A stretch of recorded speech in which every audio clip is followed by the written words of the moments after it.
In the domain of spirits, there are both good and evil forces. Evil spirits hold a nature that opposes both God and humankind.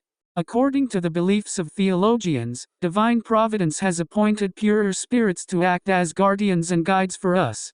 They function as shepherds, actively assisting us, and protecting us from the malicious intentions of evil spirits. This notion is echoed in the story of Raphael, who apprehended the demon Asmodeus and bound him in the wilderness of Upper Egypt, as told in the Book of Tobit.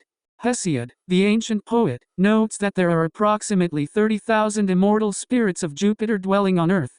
These spirits serve as custodians of mortal individuals, striving to lead them towards justice and merciful actions.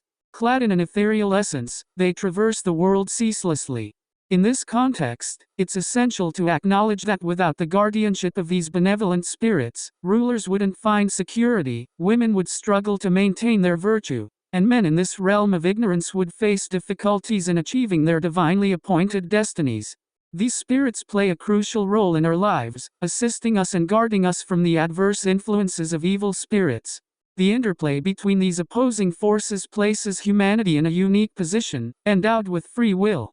This perspective dismisses the notion of blaming angels for not leading nations toward true piety. Instead, it places the responsibility on individuals themselves. It's human choice that determines whether we adhere to erroneous beliefs or choose a higher path of virtue. Triumphing over evil forces weakens their influence and power. Origen, a prominent early Christian scholar, concurs with this stance, asserting that saints engage in spiritual battles against evil spirits, thereby reducing their influence.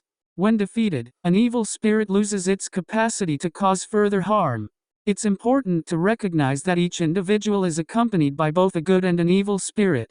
These spirits seek to unite with their inner essence, striving to merge with us, much like wine blends with water. Good deeds performed in alignment with our inherent virtues allow us to become akin to angels, facilitating a transformative union. The prophetic writings, such as the mention of John the Baptist in Malachi, capture the concept of this transformation and union, illustrating that alignment with God results in a profound unity of spirit. Conversely, an evil spirit endeavors to draw us into conformity with its malevolent nature through malefic actions. Christ's reference to Judas as a devil highlights this notion, exemplifying the corrupting influence an evil spirit can exert. Hermes, an ancient sage, emphasizes that when a spirit influences a human soul, it disseminates its own concepts. This influence leads to the emergence of extraordinary abilities and various spiritual roles. When a good spirit guides a virtuous soul, it elevates that individual to the realm of wisdom and enlightenment. Conversely, an evil spirit intertwined with a wicked soul may incite immoral behaviors such as theft, manslaughter, and lust. Jamblichus, a philosopher from the Neoplatonic tradition, asserts that good spirits purify souls to perfection. They bestow health upon the body, virtue upon the soul, and an overall sense of security. These benevolent beings infuse our existence with vitality, enhance our life force, and enlighten our understanding through a harmonious resonance.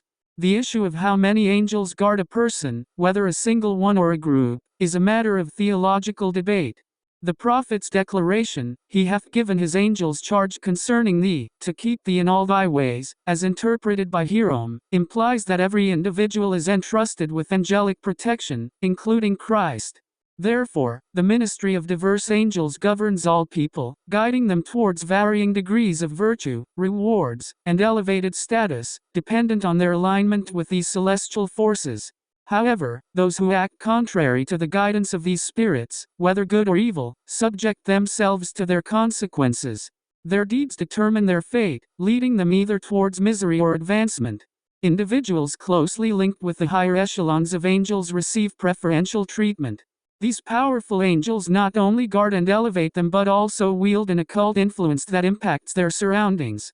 While the subjects of this influence might be unaware of it, those who are subjected to this angelic oversight experience a palpable sense of responsibility, a kind of unspoken presidency.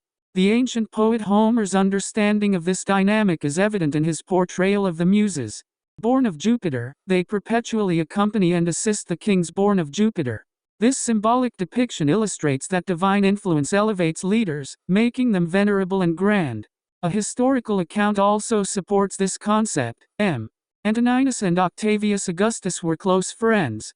However, Augustus consistently emerged victorious in their interactions.